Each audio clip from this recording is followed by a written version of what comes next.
Entonces,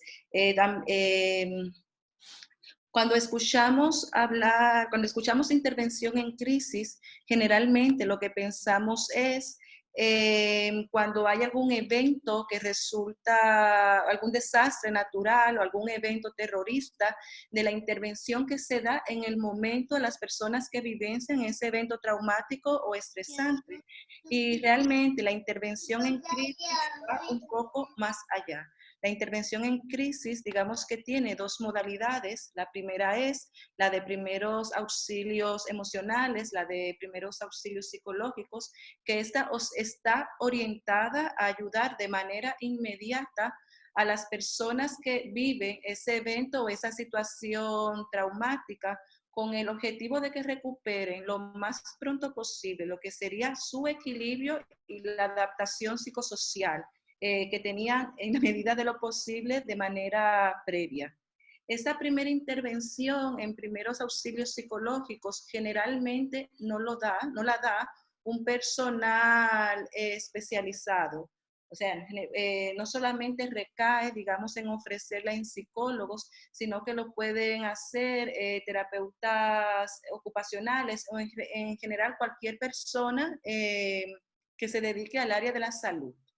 Se puede formar en esto, pero la segunda modalidad, que es la que más nos compete a nosotros, es la intervención especializada o profesional para emergencias o situaciones de crisis, que es donde nos vamos a centrar en el día de hoy.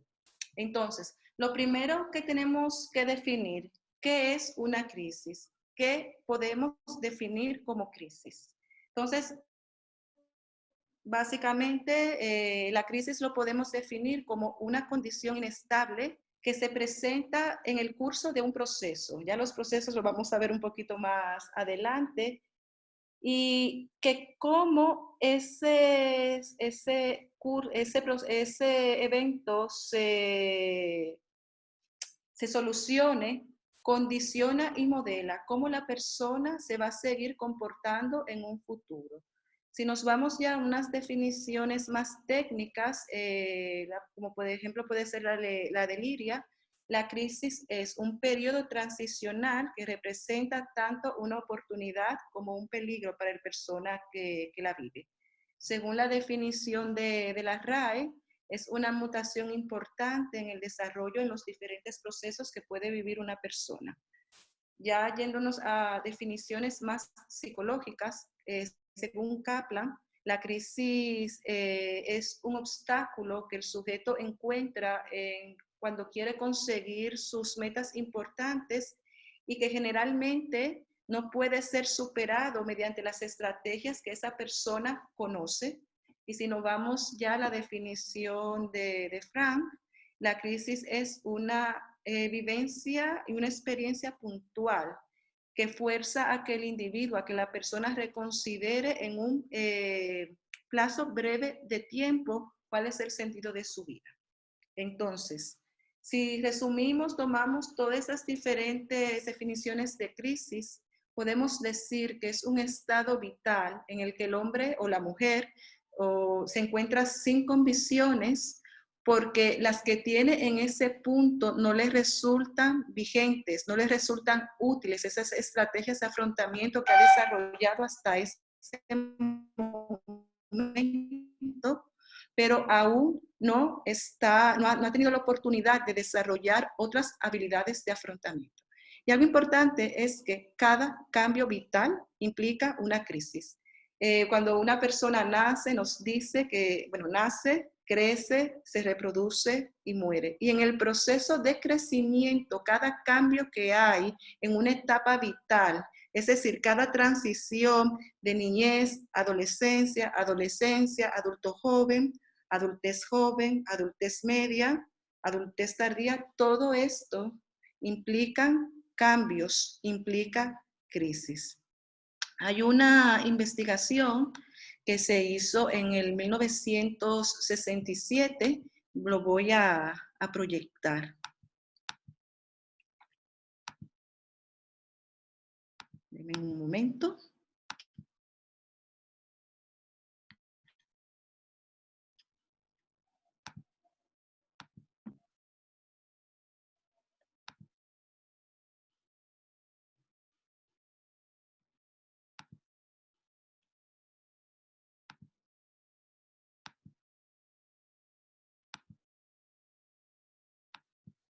De acuerdo, supongo que están viendo mi pantalla. En 1977, Holmes y Rae, que son unos psiquiatras estadounidenses, ellos hicieron una investigación porque observaron que cuando las personas pasaban o tenían ciertas vivencias que se podían considerar estresantes, enfermaban. Entonces ellos hicieron una lista de de los acontecimientos vitales más estresantes y encontraron que la muerte del cónyuge, el divorcio, la separación matrimonial, el encarcelamiento, es decir, ciertos eventos que disparan los niveles de estrés de las personas, y quienes viven estos acontecimientos tienden a desarrollar enfermedades tanto fisiológicas como enfermedades mentales. Esta escala fue creada en 1976 y se han hecho algunas revisiones. Entonces, estos son, digamos, los estresores vitales vigentes en 1976, pero en 2012, unos investigadores en México hicieron una actualización de esta escala y definieron en la actualidad cuáles son los eventos o los acontecimientos más estresantes que una persona puede vivir. Entonces, estos son la muerte del cónyuge, el encarcelamiento, la muerte de un familiar cercano, la separación marital, el divorcio, el embarazo, una enfermedad o lesión personal grave, la muerte de un amigo cercano, despido del trabajo. Como vemos, estos son acontecimientos vitales que ocurren en nuestro día a día, en nuestra vida personal, en nuestra vida profesional, lo que vemos en consulta. Básicamente son estas situaciones, esos acontecimientos virtuales de crisis, lo que haga que no se pueda hacer psicoterapia sin crisis.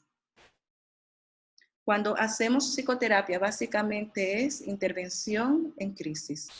Entonces, ¿cómo intervenimos en crisis con una persona?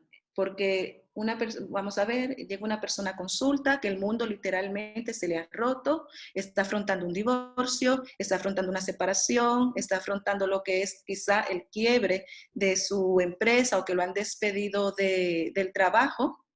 Entonces, como psicoterapeutas, ¿qué tenemos que hacer con esa persona? Y en esto es que lo voy a centrar de manera breve la intervención. Y quizá el primer paso que tenemos que ayudar a que la persona que se acerque a consulta, primero es que la estabilidad no es estable. No es estable. O sea, digamos que la estabilidad o esa sensación de control que tenemos los humanos no deja de ser una ilusión para que podamos funcionar con relativa normalidad. Porque si vamos quizá a nuestras propias vidas personales, nos hemos dado cuenta que en el momento que quizá que creíamos que teníamos todo bajo control, y es cierto, nosotros podíamos tener todo bajo control, ocurrió algún acontecimiento externo, ajeno a lo que a nosotros nos compete, que nos desorganiza todo el sistema vital. Entonces, no sé si ustedes conocen, seguro que sí, porque es un recurso de psicoterapia que muchos utilizamos, esta fábula del síndrome de la rana.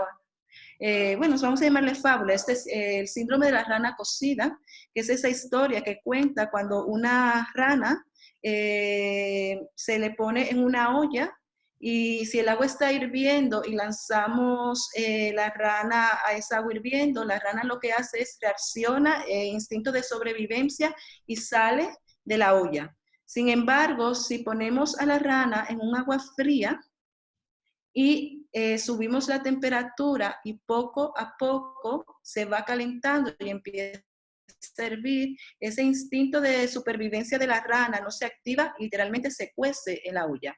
Y eso es lo que muchas veces a nuestros pacientes les ocurre cuando van a terapia. Algunos literalmente están saltando de la olla, de esa agua hirviendo, y otros lentamente se van cociendo porque no encuentran formas de afrontar las crisis que están viviendo. Con la situación del COVID-19, con la situación de pandemia mundial, es cierto que todos estamos bajo niveles de estrés más altos, pero el trabajo de nosotros como terapeutas no va a ser ahora, porque ahora lo que se está haciendo actualmente a nivel psicológico es lo que es primeros auxilios psicológicos, esa primera intervención. Y hay muchas personas que a raíz de esta primera intervención puedan reorganizar sus sistemas, pero hay otras que no, y esos son a los que nosotros nos van a llegar a consulta. Entonces, una crisis tiene diferentes fases.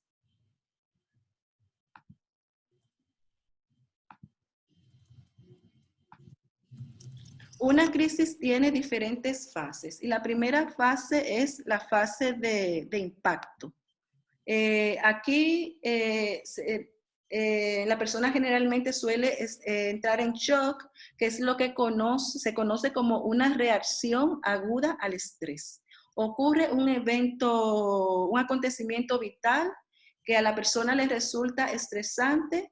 Esa persona responde con estrés, que es un mecanismo defensivo para sobrevivir ante esa situación. Y generalmente, ¿qué ocurre? La persona puede sentir miedo, puede reaccionar con agitación, con aturdimiento, o puede también que empiece a tener síntomas psicosomáticos, que ese estrés que está sintiendo ante la situación vital que le ha tocado vivir, reaccione con ese malestar psicológico somatizándolo. Y aquí pueden empezar las cefaleas, pueden empezar lo que son las gastritis, pueden empezar problemas de gastritis, problemas de insomnio, dificultad para dormir, pero esta fase aguda dura pocos días. Luego se pasa a lo que es la fase 2, que es la fase de desorganización crítica y se puede también considerar como una fase de retroceso, donde lo que suele ocurrir es que dependiendo digamos, del nivel de bienestar psicológico que la persona tenga, puede afrontar esta situación de una forma más adaptativa o menos adaptativa. Desde lo más adaptativo que puede ocurrir a una persona, digamos, que no tenga ningún trastorno psicopatológico, que tenga buenas medidas de afrontamiento, que tenga un buen nivel de resiliencia, es que quizá presente incapacidad para realizar tareas habituales, que le cueste concentrarse, que le cueste fijar la atención, que quizás se sienta inquieto, con un poco de ansiedad, que tenga insomnio, pero a medida que va descendiendo, digamos, este bienestar, empiezan a aumentar lo que serían los síntomas psicopatológicos más críticos, como pueden ser episodios emocionales bruscos, conductas autodestructivas, abuso de tóxicos, y esto, aunque suene paradójico, está dentro de lo normal. Por lo menos si a mí me llega un paciente a consulta que está pasando por un momento de divorcio, por un momento de crisis, que se quedó sin empleo y tiene que mantener a su familia, que está embarazada y tiene problemas en su embarazo, se comienza a plantear los cambios que va a tener los cambios que va a tener su vida. Es decir, si una persona llega a consulta en una situación de crisis y dice que se siente bien, hay que revisarlo porque eso sí que no es normal. Lo normal es que ante una situación de crisis, ante un evento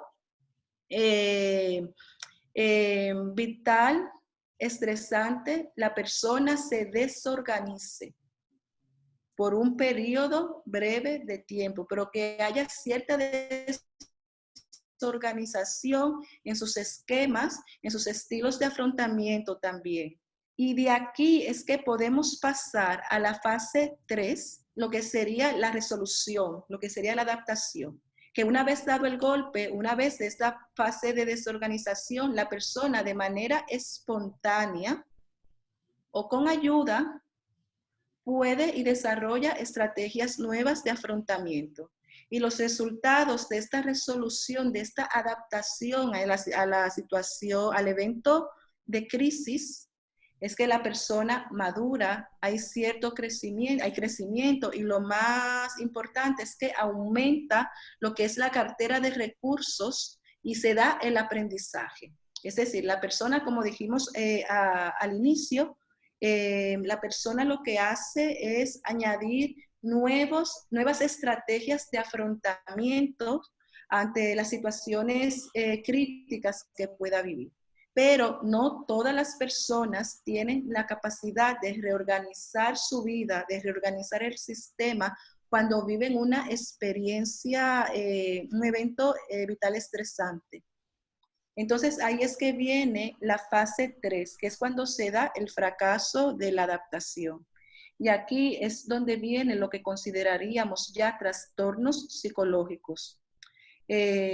Ejemplos de estos, síntomas crónicos de estrés, que la persona tenga una incapacidad para afrontar nuevas situaciones, también que se vean situaciones de dependencia emocional, y yéndonos ya un poquito más a lo profundo, que surjan trastornos como son el trastorno por estrés postraumático o como son trastornos disociativos.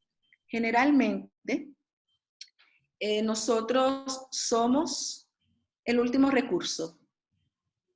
Cuando una persona acude, cuando una persona está en una situación de crisis, generalmente, no siempre, los psicólogos y los psiquiatras somos el último recurso. Generalmente acuden a nosotros cuando ya han intentado todo, todo para resolver o para adaptarse a esa situación de crisis que están viviendo. Y es decir, que la mayoría de los pacientes que llegan a consulta generalmente están en la fase 3, en lo que sería el fracaso de la adaptación al evento o a la situación vital que en su momento afrontaron y que produjo síntomas crónicos de estrés. Y para esto, disculpen,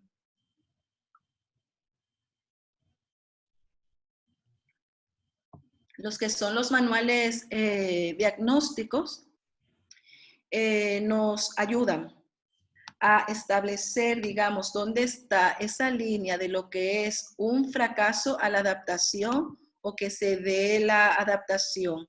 Hablando de lo que serían, lo que todos conocemos, el trastorno por estrés agudo, el trastorno por estrés postraumático, también lo que son síntomas depresivos, trastornos de ansiedad.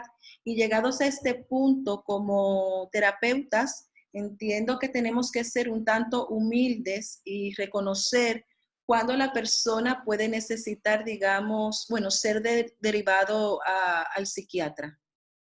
Hay situaciones cuando una persona está en una situación de crisis, en que lamentablemente la psicoterapia no es suficiente, porque existe lo que se llama la plasticidad cerebral, y diciéndolo un poquito llano, en un momento de crisis, en un momento de desconcierto, en un momento donde digamos se le desajusta la vida a la persona, se dan cambios químicos en el cerebro, o sea, hay algunos neurotransmisores que puede que no se, digamos, que no se produzcan con la cantidad que se necesita, puede haber alteraciones en las redes neuronales, es decir, el cerebro se adapta a trabajar mal. Y ya llegados a ese punto, hace falta, digamos, que derivar a la persona a un psiquiatra para que valore si es necesario el uso de medicación para que ese cerebro, digamos, empiece a funcionar bien de nuevo, si podamos tener una intervención psicológica eficaz. Porque hay veces que no es que la persona no quiera, Hay veces que no es que la persona no quiere mejorar. Hay veces que sencillamente la persona, por cómo está funcionando su cerebro, no puede mejorar. Entonces entiendo que hay, habemos, me incluyo, muchos psicólogos que hay veces que somos reacios a una persona que está viviendo una situación de crisis, derivarlo a un psiquiatra para una valoración, pero ya cuando, pero ya cuando está cronificado, es importante que esto ocurra, porque lo que tiene que primar es el bienestar del paciente. Y no quiere decir que con la intervención psiquiátrica no se vaya a continuar con la intervención psicológica. Tiene que ser combinado, porque obviamente lo que produjo el malestar o la vulnerabilidad o el factor de riesgo que se presentó que se presentó en el individuo que estamos tratando y que desembocó toda la sintomatología y toda la psicopatología fue un evento psicosocial. Pero que el origen sea psicosocial no quita que quizá parte de la solución esté en un enfoque multidisciplinar, lo que sería psicofarmacológico con psicoterapia. Entonces, clínicamente, la crisis es una situación transitoria de estrés y cuya resolución lo que necesita es una decisión que estructure de nuevo que estructure de nuevo a la persona y en el que la persona haga conciencia de que hay una diferencia entre el rendimiento habitual que tiene, con sus recursos, para lo que llegan sus recursos y las exigencias que ocurren en el momento. Entonces, aquí, ¿qué es lo que sucede? Que se suele dar una disincronía evolutiva entre lo que es el neocórtex, donde están todos esos instintos de supervivencia, y lo que es ese lóbulo frontal, donde está toda esa lógica, donde está esa parte cognitiva, la parte de los pensamientos, el pensamiento abstracto, la parte lógica de la persona. Entonces, cuando cuando se da esa disincronía entre lo que mis instintos me dicen, entre lo que mi instinto de supervivencia me mueva a hacer, pero lo que la parte lógica, mi lóbulo frontal me está diciendo de las posibilidades, de las incapacidades o de los retos que hay, es que surge la crisis. Entonces, tenemos el paciente, nos llega en una situación de crisis, ya sea que se esté divorciando, ya sea que tenga problemas económicos, que eso es algo que vamos a ver mucho en las próximas semanas. ¿Cómo manejamos esta situación? Lo primero es que tenemos que ayudar a la persona a centrarse, que la persona tome posesión de sí mismo y que se reconozca responsable de la situación que está viviendo. Hay un paralelo que me gusta bastante, la diferencia entre lo que es responsabilidad y lo que es culpabilidad. Etimológicamente, responsable significa la persona que responde, el que responde. Y puede ser que en una situación de crisis, la persona que acuda a terapia no sea culpable de la situación que está viviendo. Obviamente, una mujer no es culpable de que la violen. Pongo este caso, digamos que es extremo. Obviamente, una mujer, un hombre, un niño no es culpable de que lo violen. Pero llega un momento en que se tiene que ser responsable de su bienestar emocional, porque si no lo hace él o ella, nadie lo va a hacer. Entonces, lo primero es ayudar a que la persona que está en esa situación de crisis tome posesión de sí y se haga responsable de su bienestar emocional. Y la segunda fase es mantener la calma. Es decir, quizá lo primero de las frases que le digo a alguien que acude a terapia es: lo que hagas que no empeore la situación. Me centro, me hago responsable de la situación que estoy viviendo. Lo segundo es hacer conciencia de que la decisión que yo tome no empeore la situación. Y aquí en mantener la calma tenemos como psicólogos muchos recursos que podemos ofrecerle a esa persona. Por ejemplo, todos conocemos técnicas sencillas de relajación que le podemos enseñar. Bueno, el mindfulness también que es efectivo, aunque no a todas las personas el mindfulness les funciona, vamos a decirlo así. Importante también cuando se está viviendo en una situación de crisis es cuidar el ciclo, sueño, vigilia, lo que es el ritmo circadiano. Cuando dormimos es que nuestro cerebro, digamos, se resetea. Es que nuestro cerebro y todo nuestro cuerpo en el sueño es que se regula todo, nuestras funciones endocrinas, nuestras funciones mentales, nuestras funciones digestivas. Entonces, cuando se descuida, cuando se altera el ciclo sueño-vigilia, aumenta la probabilidad de que se desarrolle algún trastorno psicológico. Y también la evidencia científica, que le puedo pasar luego algunos artículos de esto, es que las personas que tienen un historial previo de trastornos del estado del ánimo y también de trastornos psicóticos, cuando se le altera el ciclo sueño-vigilia, tienen una mayor probabilidad de tener una recaída. Importante en esto, en cuidarse y en mantener la calma, es alimentarse bien. Y si hace falta, en este momento de mantener la calma, si lo consideramos pertinente, derivar a la persona para una valoración psiquiátrica, a ver si en ese momento puntual algún ansiolítico puede servir para ayudarle a mantener esa calma y poder no empeorar la situación. Una tercera fase sería la de minimizar el daño. Y en esta fase se dan dos errores frecuentes. Primero, negar el daño. No, aquí no está pasando nada, a mí no me está pasando nada, yo lo voy a hacer todo bien, yo voy a salir de esto porque sí, eso que pasó, yo soy muy fuerte, yo lo voy a llevar. Es decir, negar el daño.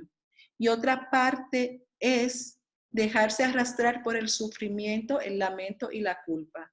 Esto es lo peor que me ha pasado, yo no voy a salir de esto, porque si yo hubiese tomado decisiones diferentes, y es probable que sí, que si se hubiesen tomado decisiones diferentes, no se hubiese llegado quizá a ese punto de crisis, pero como dije anteriormente, hay veces que uno tiene su vida organizada y llega un evento externo que la desorganiza. Y eso es algo por lo menos que todos en este momento estamos viviendo. Entonces, en esta tercera fase de minimizar el daño, lo que tenemos que hacer es dar herramientas para que la persona empiece a lo que se llama la gestión del daño. Es decir, vamos a buscar soluciones. Lo primero es decidir qué hacer. Es decir, vamos a hacer un mapa y vamos a ver cuáles son las opciones que hay de solución, cuáles son los pros y los contras de las diferentes opciones de solución que hay, si las hay, y mantener la decisión que se tome. También es un buen momento para que reforcemos las capacidades no exploradas, es decir, que promover que la persona quizá haga cosas que nunca se le había ocurrido hacer para llenar, digamos, lo que sería esa cartera de recursos y además que solamente aprendemos a raíz de la experiencia.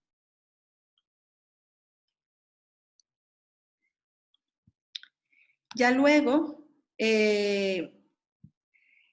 hay algunos puntos aquí que tenemos que tener cuidado. Como dije anteriormente, no empeorar las cosas. Y segundo, tenemos que ser capaces en este punto de identificar cuáles son las distorsiones cognitivas que esté presentando la persona.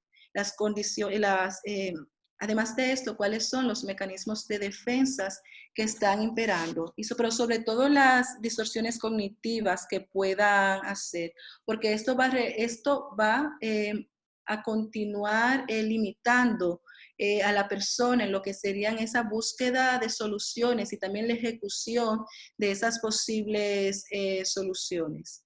Y aquí también tenemos que hacer conciencia en que hay que eliminar el autoestrés.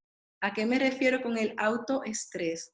Hay veces, y eso creo que nos podemos identificar, hay veces que una persona está agobiada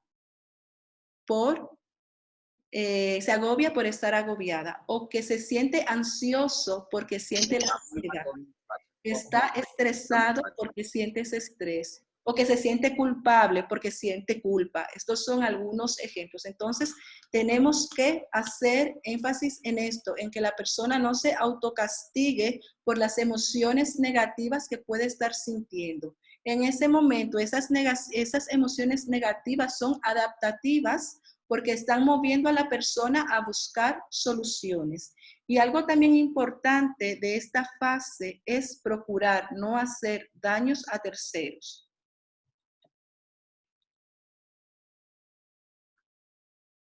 En una situación de crisis, generalmente se activan esos mecanismos más primitivos del ser humano que garanticen la supervivencia de la persona, hablando ya de un punto más primitivo.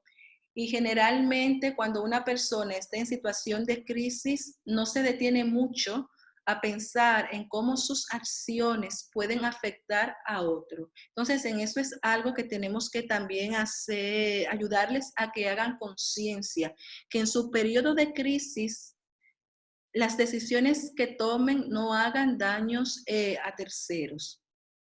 Entonces, esto da lugar a lo que sería la cuarta fase, que es comprender la situación,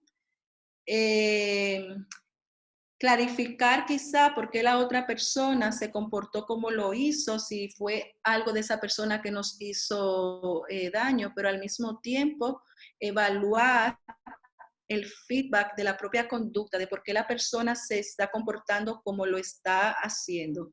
Y aquí la persona tiene que decidir cuál va a ser su propia condición dentro de la situación. Por ejemplo, si se va a poner en una posición de víctima o si se va a poner en una posición de luchador, de esto me pasó, hay que resolverlo, vamos hacia adelante.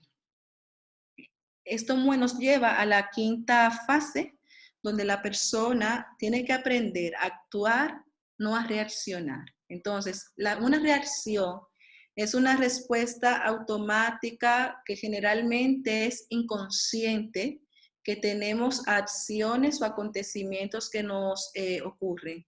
Cuando estamos en un momento de crisis o de resolución de crisis, la persona tiende a reaccionar. El actuar es una acción más deliberada, consciente, es más consciente, y cuando la persona actúa, lo hace teniendo en cuenta las consecuencias de sus propios actos. Cuando una persona reacciona, no calcula cuáles pueden ser los beneficios, no calcula bien cuáles pueden ser los beneficios, cuáles pueden ser las pérdidas de esa acción que comete. Pero cuando una persona reacciona, sí. Entonces, dentro de este proceso, acompañar a la persona que haga conciencia de cuándo está actuando y cuándo está reaccionando. Y por último, digamos que una de las consecuencias de todo este proceso es que la persona aprenda a ser un agente de estabilidad. Sé que dije al inicio que la estabilidad es una ilusión. Sin embargo, cuando la persona es capaz de ponerse en el lugar del otro, pero al mismo tiempo de ponerse en su propia situación, digamos, cuando es capaz de ver las diferentes versiones o las diferentes perspectivas del hecho o el evento traumático, cuando entiende, generalmente eso le proporciona, le restaura lo que sería la estabilidad.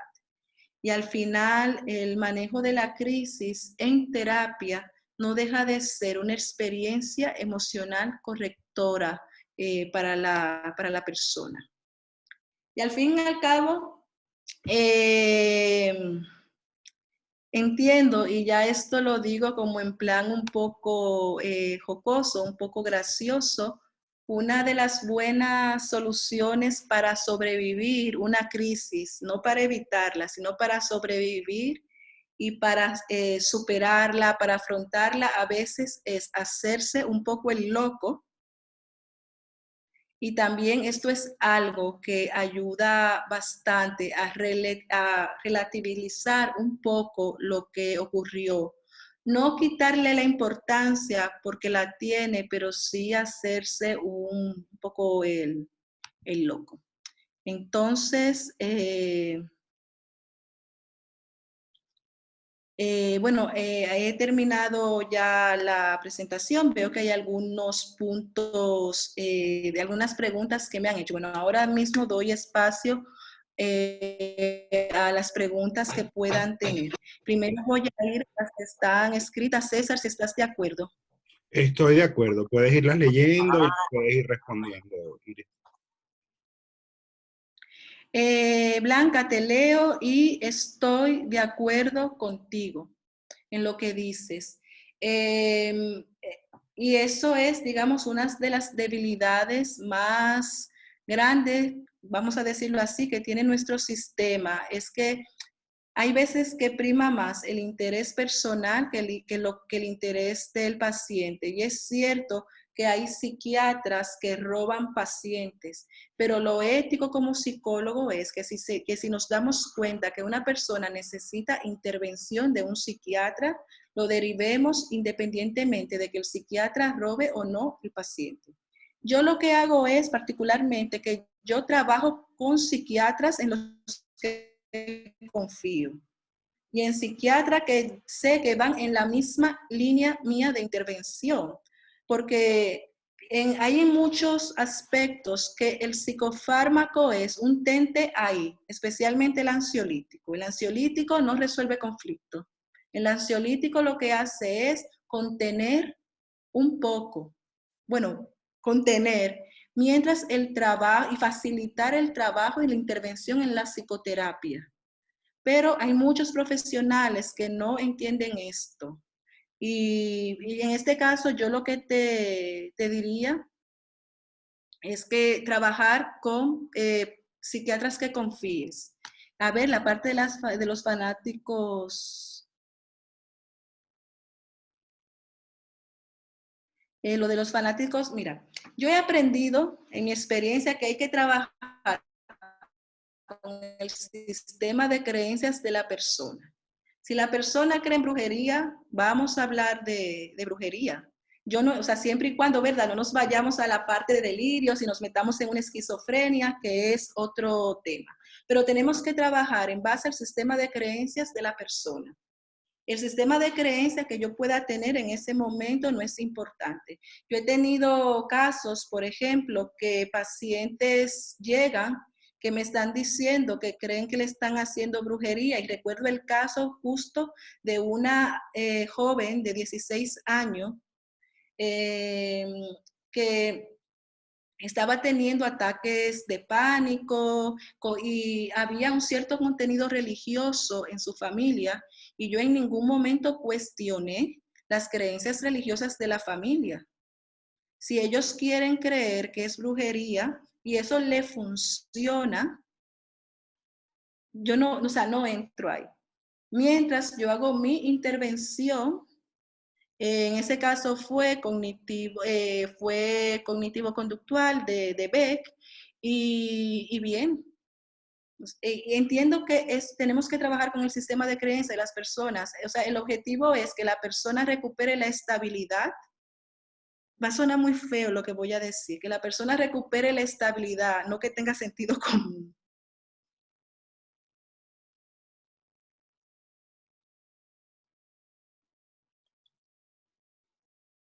Mira, yo creo a Yajaira que pregunta sobre la dificultad para conciliar el sueño. Yo creo fielmente en el poder de los placebos. Y hay veces que un placebo, que no hace falta ni medicar, que un placebo hace lo que se necesita. Se ha demostrado que, ay Dios, ¿cómo es que se llama esto? Perdón, César, esta sustancia en el cerebro que regula el ritmo circadiano, que regula el sueño. Sí, esa es la La eh, melatonina. melatonina. Melatonina, gracias, lo tenía en la punta de la lengua. Gracias por Es tiempo. melatonina sintética que funciona bien y realmente no tiene, si se toma es de comercialización gratuita, no necesita receta, cualquier persona lo puede comprar. Hay pacientes que si se presentan dificultades, le digo que compren la melatonina. Hay a otros que el té de tilo le hace maravillas. Y sin embargo, hay otras personas que si tienen mucha dificultad para dormir y no veo que sea tan necesario la derivación, que no es necesaria la derivación a un psiquiatra o a un neurólogo o a un experto en sueño, lo que les recomiendo es que se tomen un antialérgico y funciona. Los placebos en la mayoría de las personas funcionan.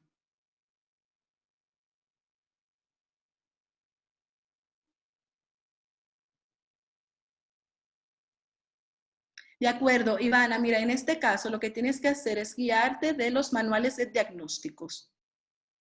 Tenemos, por ejemplo, el DSM-5 que nos dice cuáles son los criterios diagnósticos para un trastorno de estrés agudo, también cuáles son los criterios diagnósticos de un trastorno por estrés postraumático, también cuáles son los criterios diagnósticos de un trastorno depresivo. Si mal no recuerdo, en depresión, si mal no recuerdo, son 6 semanas donde tienen que estar presentes 5 o más de los síntomas. Si tú ves que en ese que la persona supera el tiempo que indican los manuales diagnósticos en una fase aguda, es tiempo de derivar al psiquiatra.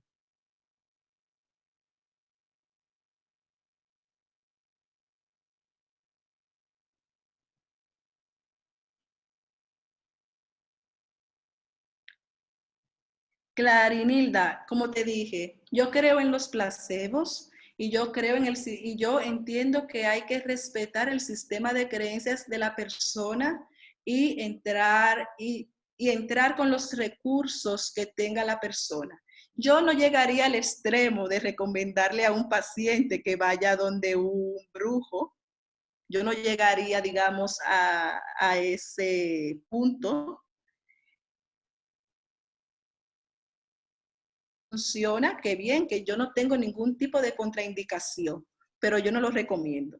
O sea, yo no, en un ambiente, un contexto terapéutico, yo no haría esa recomendación directa, pero si la persona lo presenta, yo lo que le diría es que no hay ninguna contraindicación de que sea paralelo el tratamiento psicológico con el, ¿cómo lo diríamos? Con la intervención con el brujo. Le decimos así.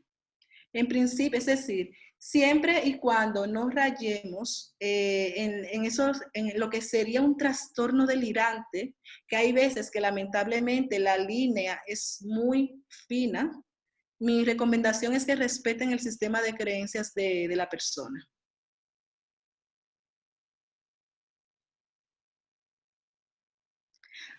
Gloriana, que profundice un poco en el tema de las distorsiones cognitivas y su intervención. Bueno, las distorsiones cognitivas sabemos que son patrones de pensamientos mentales que son disfuncionales para la persona. Entonces, en este caso, lo que sería, entraríamos a lo que sería un tratamiento cognitivo, de una perspectiva cognitiva. Entonces, la intervención, yo diría que ahí básicamente sería lo mismo que hacemos en terapia cognitiva.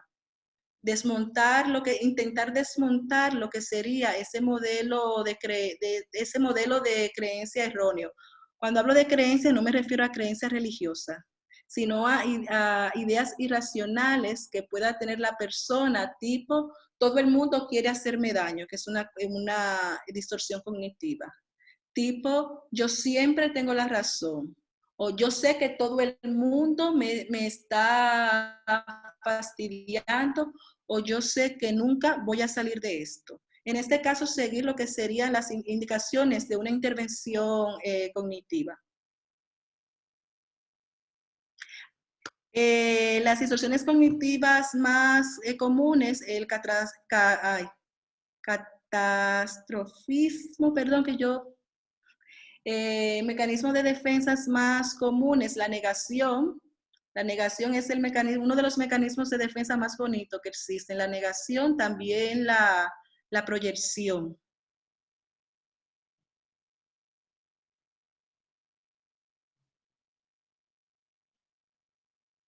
Voy con Sairis.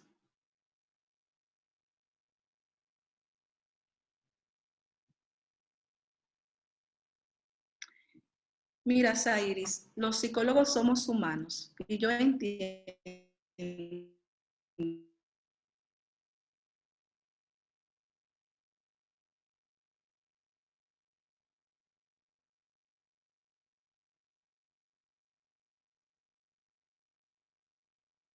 un buen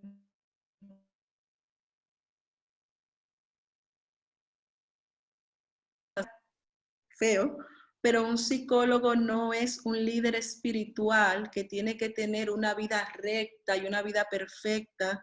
El psicólogo es una persona como otra que tiene fallos, tiene errores, se desorganiza, tiene psicopatología. Entonces, si tú sientes que esta situación te está desbordando y que no tienes los recursos quizá para manejarla, no quiere decir que tú seas mala o que vayas a ser mala psicóloga, pero sí vea ayuda. Yo particularmente, yo tengo mi psicóloga, que la adoro, que la amo, que se llama Carolina, y ella hay veces que me da el alta, hay veces que yo vuelvo, ella me dice dentro de 2 meses, hay veces que mentira, que yo voy al mes. Pero un psicólogo necesita tener un terapeuta y eso es, digamos, también uno de los mandatos que tienen las universidades actuales, que antes de graduarse los estudiantes pasen por un proceso psicoterapéutico de mínimo de 10 sesiones. Averigua eso en la universidad que estés.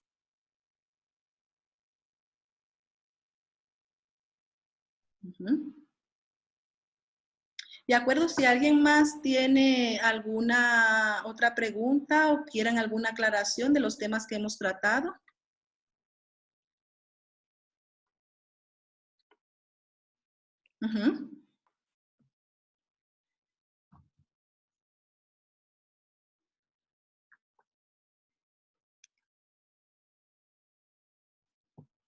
Es que somos humanos. Ya, Jaira, esto va a depender del repertorio que tú tengas como terapeuta. Por ejemplo, en mi caso, mi formación de base, yo soy egresada de la UNFU y en los años que yo me gradué, la orientación de la UNFU, digamos, había un cierto divorcio porque por un lado era cognitivo-conductual y por otra parte psicodinámica. Yo te podría decir que mi formación de base es psicodinámica, pero en mi intervención yo creo mucho en la psicología integradora. Yo particularmente en mi consulta utilizo técnicas de psicoterapia breve en específico, también utilizo técnicas de terapia cognitivo más que conductual, de terapia cognitiva y también de terapia humanista. Yo te recomendaría que te fueras un poquito a lo que son en la actualidad las terapias de tercera generación, lo que es el mindfulness, lo que son las técnicas de relajación, el arteterapia también funciona muy bien con adultos y aunque suene un poquito extraño, la terapia de juego también funciona con adultos. Yo, por ejemplo, tengo una cajita llena de Playmobil que hay veces que dependiendo del contexto la saco para que el paciente represente la situación que está viviendo y para ellos esto es catártico y pone también cierta distancia con la situación que permiten que lo observen. Te diría que esto depende mucho del repertorio de técnicas que tú tengas y con lo que te sientas cómoda en la intervención en sí.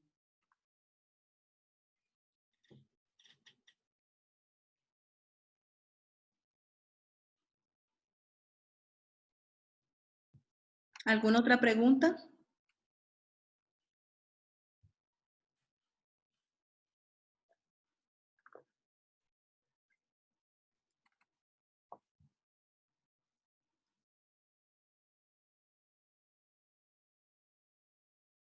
Bueno, al parecer, ¿Ya? tenemos un auditorio satisfecho. A ver, que los psiquiatras roben, es que así como hay muchos psicólogos que no creen en la psiquiatría, hay muchos psiquiatras que no creen en la psicología. Entonces, entiendo que ya eso tiene que ser desde las diferentes especialidades, que aumentemos el conocimiento y nosotros.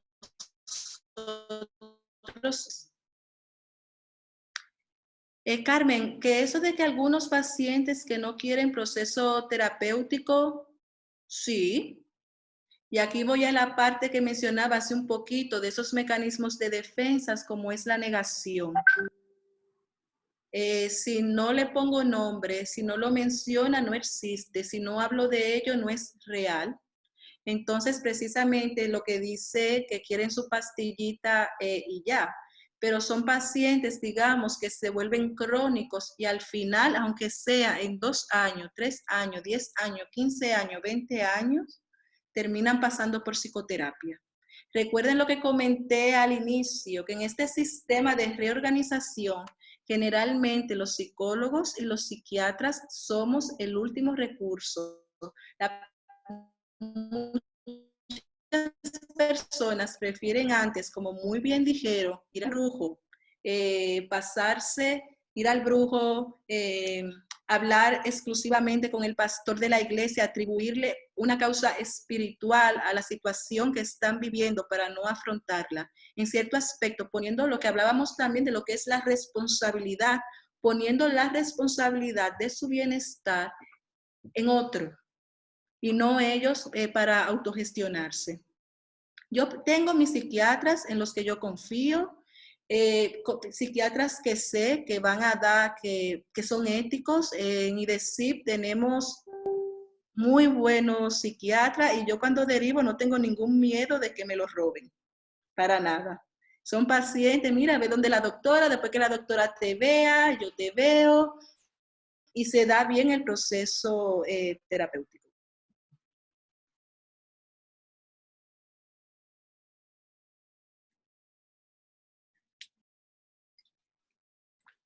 Entonces,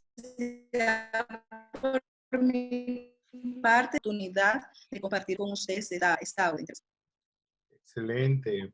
Eh, Todo indica que tenemos un auditorio satisfecho. Eh, en este momento, las expresiones en el chat son más bien de felicitaciones y de agradecimiento, eh, las cuales, claro, son tan importantes como las otras preguntas, ¿no? Las caricias verbales y los reconocimientos. Muy merecidos, por cierto. Bueno, decirles entonces que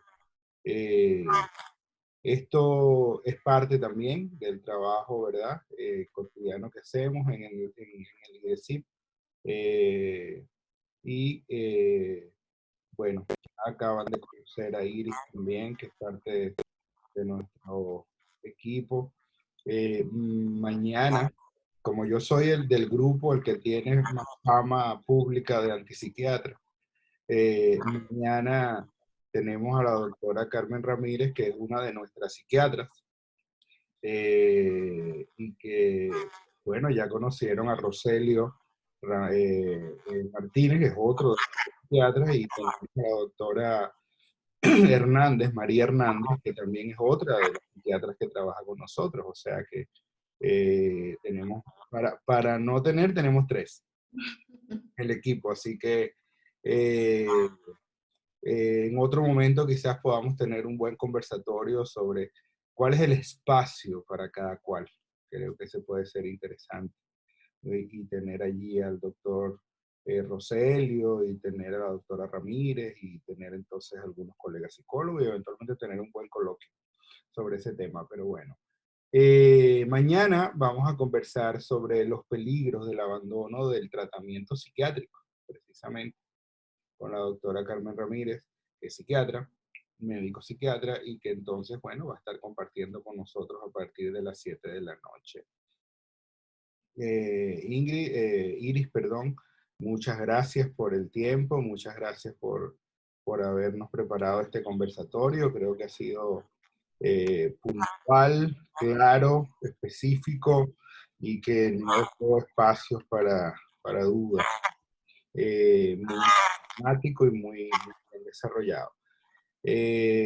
No habiendo mayor preguntas en el chat, yo me voy a despedir. Voy a despedir la transmisión agradeciendo a todos ustedes el habernos acompañado en el día de hoy e invitándoles para mañana a las 7 de la noche. Un abrazo, duerman bien, descansen. Hasta luego.